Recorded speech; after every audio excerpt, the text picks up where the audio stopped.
Clay was all like, "Did I kill Hannah Baker?" And then Tony was like, "Yeah." Okay, so this is a little bit different from what I normally do on this channel. Normally this channel is more music oriented, but I decided to branch off a little bit from that and talk about something that I care about a lot, which is film, movie, shows, entertainment, basically. I really enjoy music, so with that, I pretty much enjoy all forms of entertainment. So recently, I actually saw a TV show that everybody's talking about. This is about the controversial Netflix show, 13 Reasons Why. Most of you have probably seen this, and if you have not, I highly suggest that you do not watch this video because there will definitely be spoilers about the TV show. And also, one of the main concerns about the show is its graphic content. So I will say that if you are depressed, have anxiety, or suicidal, or emotional or chemically imbalanced in any sort of way, I highly recommend you do not watch this show at all, for it can be very triggering. It is a very emotionally stirring show that has a lot of powerful characteristics to it that I do believe to the wrong person could set them off. I know that this is the concern of many people, and I do actually happen to agree with it, but this show is not a learning experience rather than just pure entertainment. So I don't think that if you are depressed that you should go to this show to learn about suicide or depression or anxiety. I think that you should go seek help, and in fact I'm actually going to leave phone numbers and links in the description below where you can do that, because this is something that is very important to me. So with that said, I just finished watching the show for the second time, and I do have a lot to say about it, so I'm going to get into that. I have no script, I have no talking points. I'm just going to basically go off what I just saw, because I literally just got done watching it again, and just basically go off my thoughts about this show. So I'm going to look at it from both a cinematic perspective and the plot and character oriented, and then I'm going to go into maybe possible theories for a season 2. So starting off with this show, it is very graphic and emotional, and I'm not exactly sure if anybody have killed themselves from the show yet, but if they have, this may be a bit controversial for me to say, but I do not believe it is the fault of the TV show or the creator, because the job of a creator is for them to make something and for them to put it out to the world, and however people react to it is how they're going to react to it. It's not their fault. It's like saying if this video, hopefully it won't, but if it did cause someone to kill themselves, that all of a sudden it's my fault, which is not, unless if I am directly attacking an individual, then that would be considered assisted suicide. But if I'm making a very general video like this and someone reacts to it poorly, that's not my fault how they react to it. I made something and I put it out there, and they react to it not in the way that I intended to it for them to, and causing them to do something irrational, which is where I'm at with this show. So the creators, they have complete creative control over this show. They make it and they put it out there for people to watch. That's their responsibility. However people react to it, whether they like it, they don't like it, or have an irrational response, is not their fault. So just getting that out of the way. For the most part, the show is actually really good. I really do like it. One thing that they both nailed and failed was clothes. I think people really fail to realize how important clothing is to a character in a piece of cinema. Just take a look at The Breakfast Club, films such as that. The clothes really represents the person and can show a lot and describe a lot about them. People say show, don't tell, which is something that clothing is what it really does in a piece of film. In Pulp Fiction and Reservoir Dogs, movies such as that, they wear black suits that show that they're bold.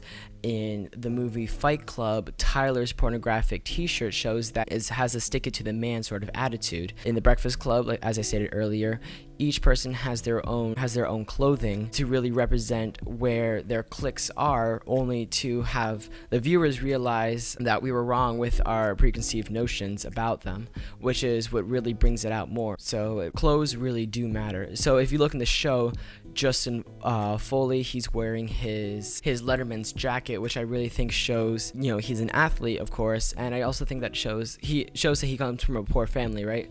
So he has the jacket from school, but he doesn't have any other jackets. But unlike Bryce, who's also an athlete, he wears say a pink polo, as you can see in one episode, showing that he comes from a more higher class family, is a little bit more financially well-to-do. The clothes of Clay Jensen really shows that he is, you know, you see what he wears, he's a more average, not very unique character, at least not in the beginning, which will bring me to a next point.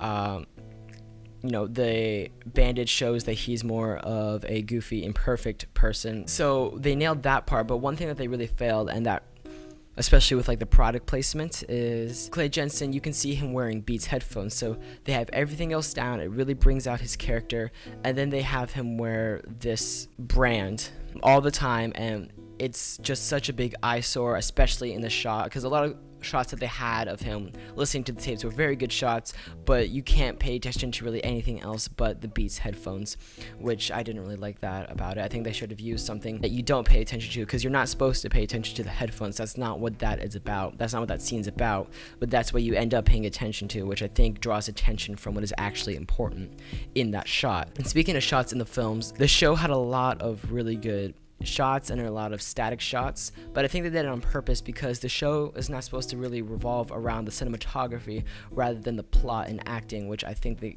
did really well. With the acting, the person who played the best role has to go to Dylan Minnette for his character as Clay Jensen, because you can really see how he changes throughout the show. He's just the definition of a dynamic character. He really changes throughout the show. You see how the tapes greatly affect his life in such a short period of time. He just did an amazing job. There's just a couple scenes that really stand out to me with him, which I'm going to talk about later. It's some iconic scenes that I have about this show. Another person who did a really good job, of course, was Katherine Langford for her role as Hannah Baker. She did a really good job as showing how the character reacted to different things that were thrown at her, whether it be poorly or it was a good reaction. It shows an accurate description of what might have happened to an actual teenage girl that age.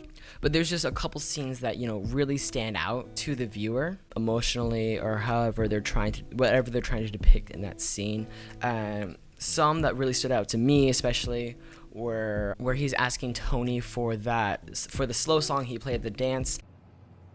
Do you remember the winter dance last year, the one you DJ'd? Sure. You remember that song you played? The one slow song?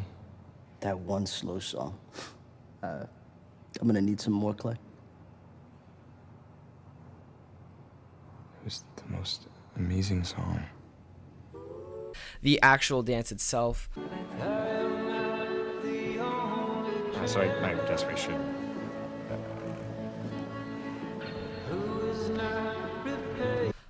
Clay's hallucination of Hannah right after he asks Tony for the song. He sees her across the gym.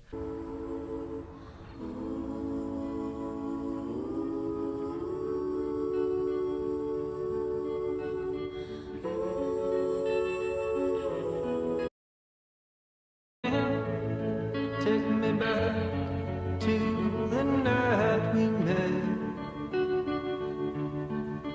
And then You look adorable. There's that word again. When Clay is giving the tour to the kids and he starts freaking out in the hallway. Wait, everyone. It's Justin Foley and Zach Dempsey, star basketball players here at Liberty High. Hey, Justin, where's my bike? Justin stole my bike. But no one wants to admit it, so they paint over the bathrooms and put up a memorial because that's the kind of school that this is. Everyone is just so nice until they drive you to kill yourself. And sooner or later, the truth will come out. When Clay is describing to Mr. Porter how Hannah killed herself, and you can see how much it affects Mr. Porter, you see him start crying. That was a really good scene. there are countless scenes. Those are just some that really stand out to me, especially after watching it. The ones that I can remember off the top of my head, those are the ones that really stuck.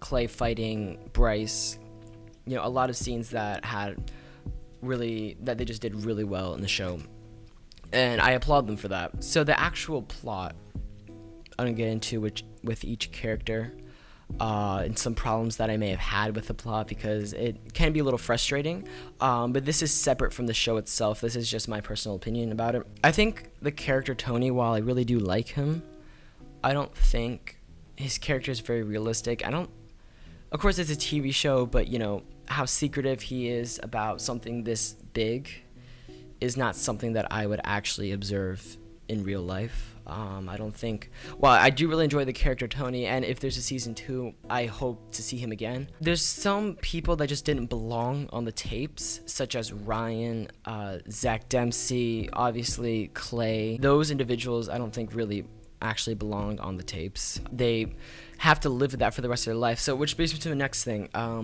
All these people who are on these tapes, now, whether it was right or wrong, they now have to live with that for the rest of their lives, thinking that they are responsible for killing Hannah Baker, which I don't think is, especially in real life, is not fair to do to a person, no matter what they did. In my opinion, Hannah, the character, I don't think was that, like, it was kind of dumb. Like, Catherine Langford, like, I don't mean like the character herself was dumb. I think what she did was dumb. Obviously, killing yourself is never justified. What she did was wrong because she was incredibly selfish about the way she did it. She left nothing for her parents. The whole show, she never really, while there were some conflict, there wasn't really much that she had against her parents. She didn't seem generally upset with them or mad at them in any sort of way.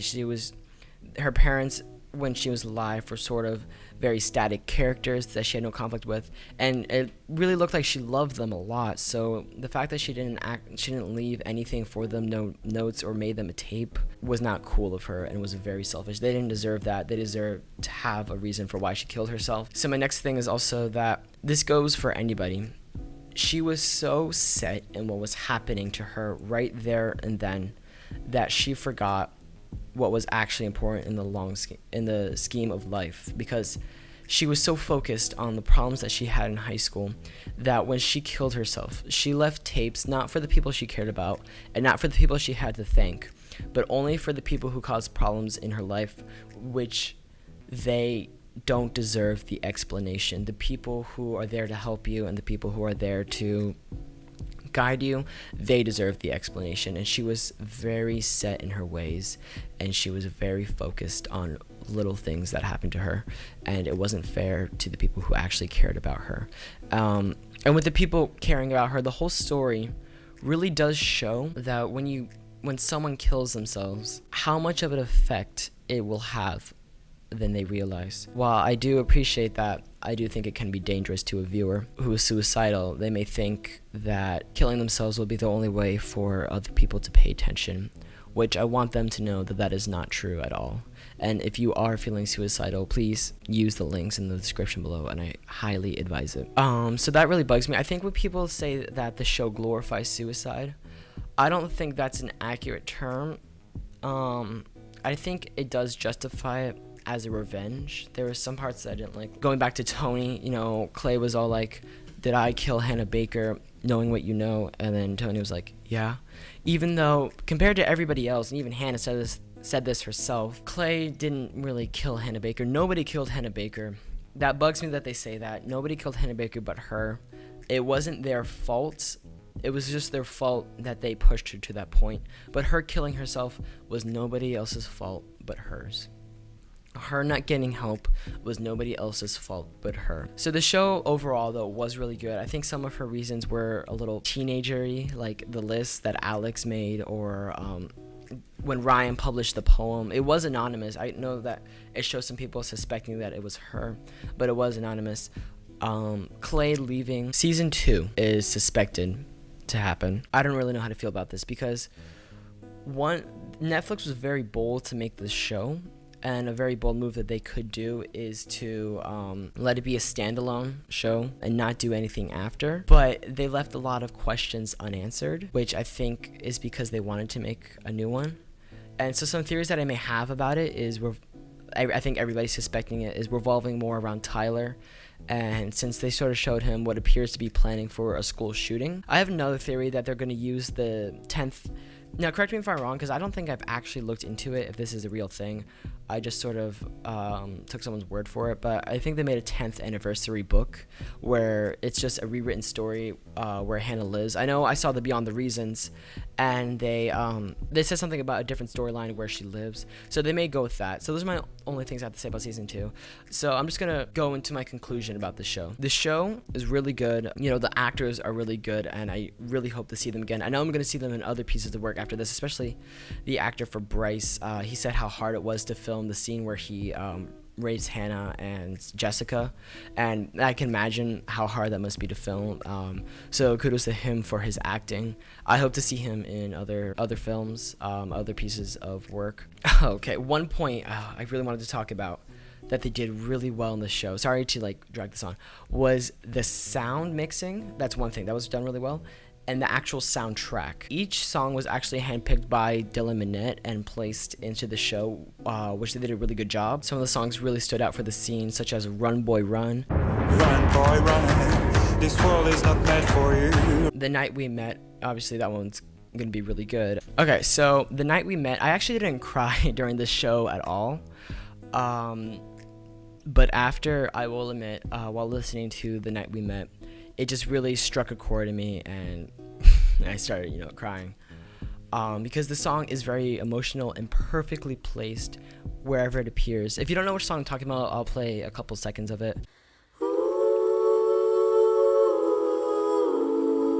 And if you still don't know which one it is, I'll play a couple seconds where the words are.